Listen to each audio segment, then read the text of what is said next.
میں اپنی بیوی سے وفا کروں گا، اس کو عزت دوں گا جو میری نسل کو پیدا کرنے والی ہے، میں اسے اپنے آنکھوں کا سرما بناؤں گا۔ میرے نبی نے فرمایا کمینہ آدمی بیوی کو ذلیل کرتا ہے اور عزت دار آدمی بیوی کو عزت دیتا ہے، اور میں کمینہ بن کے نہیں رہوں گا، میں کمینہ بن کے نہیں رہوں گا، میں عزت دار بن کے رہوں گا۔ فرمایا تمہیں الفاظ سنا دیتا ہوں، یغلبن الکریم ویغلبہن اللعین۔ تاج نظر ہے حال میرا سرکار، توجہ فرمائے سرکار، توجہ فرمائے۔ الحمدللہ رب العالمین والصلاة والسلام علی رسولہ الکریم وعلی آلہ وآل بیتہ وصحبہ اجمعین۔ ایک سوال پوچھا گیا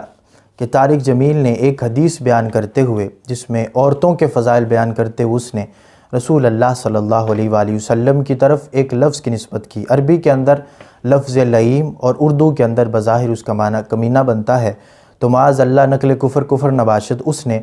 رسول اللہ صلی اللہ علیہ وآلہ وسلم کے لیے یہ لفظ استعمال کیا اور آپ کی طرف نسبت کی اس حدیث کی۔ تو کیا ایسی کوئی حدیث ملتی ہے؟ اگر ہے تو اس کا ریفرنس دے دیں، اور ایسا لفظ رسول اللہ صلی اللہ علیہ وآلہ وسلم کے لیے استعمال کرنا کیسا ہے؟ ابن عساکر کے اندر جلد نمبر 13 میں اس طرح کے کچھ الفاظ ہمیں ملتے ہیں کہ رسول اللہ صلی اللہ علیہ وآلہ وسلم نے فرمایا خیرکم خیرکم لأہلی، تم میں سے بہتر وہ ہے کہ جو اپنے گھر والوں کے لیے بہتر ہے، وَأَنَا خَيْرُكُمْ لِأَهْلِي، اور میں تم میں سے اپنے گھر والوں کے لیے بہتر ہوں۔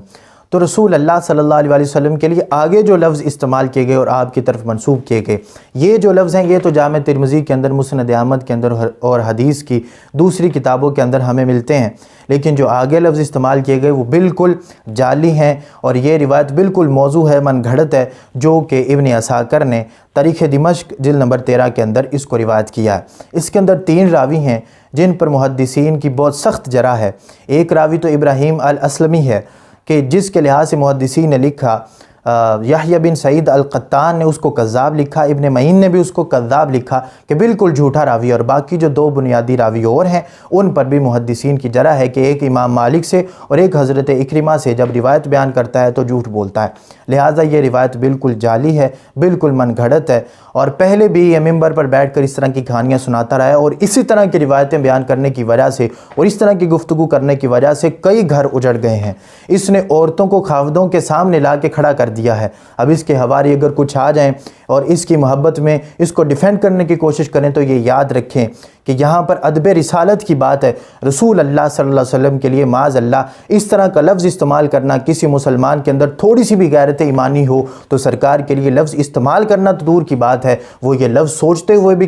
کسی کی بھی روح کانپ جاتی ہے جس کے اندر تھوڑی سی بھی غیرت ایمانی ہو۔ اس لیے اس کو ڈیفینڈ کرنے سے پہلے اپنے ایمان کی خیر منائیے گا کہ ہم کس لفظ پر، کس شخصیت کے لیے وہ لفظ بولے گئے ہیں کہ جس کو ہم ڈیفینڈ کر رہے ہیں۔ ایسی ہستی کہ جس ہستی کا ادب خود اللہ تبارک و تعالیٰ نے کلام پاک کے اندر ارشاد فرمایا ہے، اور اس نے ایسی روایات من گھڑت کہانیاں لوگوں کو سنا کر خامدوں کے سامنے بیویوں کو لا کے کھڑا کر دیا۔ رسول اللہ صلی اللہ علیہ وسلم نے فرمایا عورتوں کے لحاظ سے کہ عورتوں تم صدقہ کیا کرو، تمہیں میں نے جہنم میں زیادہ دیکھا ہے۔ جب وجہ پوچھی گئی تو رسول اللہ صلی اللہ علیہ وسلم نے فرمایا تم اپنے خامدوں کی ناشکری کرتی ہو، اور اس نے اس طرح کی باتیں کر کے کہ جی بہو پر کہاں لکھا ہے، کہاں ضروری ہے کہ وہ اپنے ساس اور سسر کی خدمت کرے، اس نے اس طرح کے الفاظ بیان کر کے کئی گھر اجاڑ دیے کہ عورتیں اپنے خامدوں کے سامنے کھڑی ہو گئی، اور اس حدیث کا مصداق بن گئی کہ جو رسول اللہ صلی اللہ علیہ وسلم نے فرمایا کہ عورتیں اپنے خامد کی ناشکری کی وجہ سے میں نے انہیں جہنم میں زیادہ دیکھا ہے۔ اگر یہی قاعدہ ہر جگہ فٹ کیا جائے کہ کہاں لکھا ہے کہ میں نے اس کی خدمت کرنی ہے تو کہاں لکھا ہے، وہ کہ جی اس کی خدمت کرنی ہے کہاں لکھا ہے، تو اس طرح تو پھر معاشرے کے اندر بگاڑ پیدا ہو جائے گا اور گھر کے گھر ٹوٹ کے رہ جائیں گے، کیونکہ پھر خاوند بات پر کہے گا کہ میرا تو نان و نفقہ تمہارے پر ضروری تھا، باقی چیزیں کہاں لکھی ہیں تم بتاؤ۔ اس طرح سسر جو ہے وہ کئی معاملات کے اندر کہے گا کہ بتاؤ کہاں لکھا ہے، اس طرح تو معاشرے کے اندر بالکل بگاڑ پیدا ہو جائے گا، گھر کے گھر تباہ ہو کے رہ جائیں گے۔ تو اللہ تبارک و تعالیٰ کا خوف کرنا چاہیے۔ اللہ تبارک و تعالیٰ نے رسول اللہ صلی اللہ علیہ وآلہ وسلم کی شان خود قرآن پاک کے اندر امت کو سکھائی ہے۔ سرکار نے فرمایا یا ایھا الذین آمنوا لا ترفعوا اصواتکم فوق صوت النبی ولا تجہروا لہ بالقول کجہر بعضکم لبعض ان تحبط اعمالکم وانتم لا تشعرون۔ یہ ایک لفظ جو اس نے سرکار کے لیے بولا ہے، اگر صدیوں عبادت کی گئی ہو، دن رات عبادت کی گئی ہو، تو صدیوں کی عبادت پہ پانی پھیر کے رکھ دیتا ہے۔ یہ ایک لفظ جو اس نے رسول اللہ صلی اللہ علیہ وسلم کی طرف جس لفظ کی نسبت اس نے کی ہے، قرآن پاک کے اندر اللہ تبارک و تعالیٰ نے فرمایا ان تحبط اعمالکم وانتم لا تشعرون، کہ سرکار کی آواز پر آواز بلند ہو جائے، یا جس طرح آپس میں جہر میں باتیں کرتے ہو سرکار کے سامنے بات کی تو اعمال اس طرح اکارت ہو جائیں گے، نقصان یہ ہوگا کہ اعمال اکارت ہو جائیں گے، خبر بھی نہیں ہوگی۔ دوسرے مقام پر سورہ بقرہ کے اندر اللہ تبارک و تعالیٰ نے ارشاد فرمایا یا ایھا الذین آمنوا لا تقولوا راعنا وقولوا انظرنا۔ اب اللہ تبارک و تعالیٰ نے اپنے محبوب صلی اللہ علیہ وآلہ وسلم کی شان بیان کرتے ہوئے اور امت کو سکھاتے ہوئے یہ فرمایا کہ اے ایمان والو، رسول اللہ صلی اللہ علیہ وآلہ وسلم کے لیے راعنا مت کہو، بلکہ کہو کہ ہم پہ نظر کرم فرمائیے۔ اب اس کا پس منظر یہ تھا کہ صحابہ کرام رضوان اللہ تعالیٰ علیہم اجمعین رسول اللہ صلی اللہ تعالیٰ علیہ وآلہ وسلم سے یہ کہا کرتے تھے یا رسول اللہ صلی اللہ علیہ وسلم رائنا۔ اب یہ جو لفظ رائنا، اس کا بظاہر معنی تو یہی بنتا ہے کہ اے اللہ کے رسول صلی اللہ علیہ وسلم ہماری رعایت فرمائیے۔ اس لفظ کا معنی بگاڑ کر اور اس لفظ کا تلفظ جو ہے وہ بگاڑ کر جو ہے وہ ادا کرنے کی کوشش کی کہ جو ایک گستاخی کا پہلو نکلتا تھا، ایک گستاخی کا رستہ نکلتا تھا، تو اللہ تبارک و تعالیٰ نے اپنے محبوب صلی اللہ علیہ وسلم کے لیے یہ بھی گوارا نہ کیا کہ کوئی گستاخی کا رستہ بھی نکلے، تو اللہ تبارک و تعالیٰ نے اس وقت صحابہ کو یہ فرما دیا کہ اے صحابہ، میرے محبوب صلی اللہ علیہ وسلم کے لیے وہ لفظ کہ جس کے اندر کوئی گستاخی کا شائبہ بھی پایا جائے، یعنی کوئی رستہ بھی نکلتا ہو کفار کی وجہ سے، وہ لفظ تم ہی بولنا جو ہے وہ چھوڑ دو۔ اور فرمایا وقول انظرنا، کہ اگر ان کے سامنے عرض کرنی ہو تو یہ کہا کرو یا رسول اللہ انظرنا، اے اللہ کے رسول صلی اللہ علیہ وسلم ہم پہ نظر کرم فرمائیے۔ تو اس طرح کے الفاظ بولنے سے پہلے 100 مرتبہ سوچنا چاہیے، اور میں اس کے حواریوں سے پھر کہوں گا کہ اگر کوئی ڈیفینڈ کرنے آ جائے تو سب سے پہلے اپنے ایمان کی خیر منائے، کیونکہ یہ لفظ کوئی چھوٹا لفظ نہیں ہے، صدیوں کی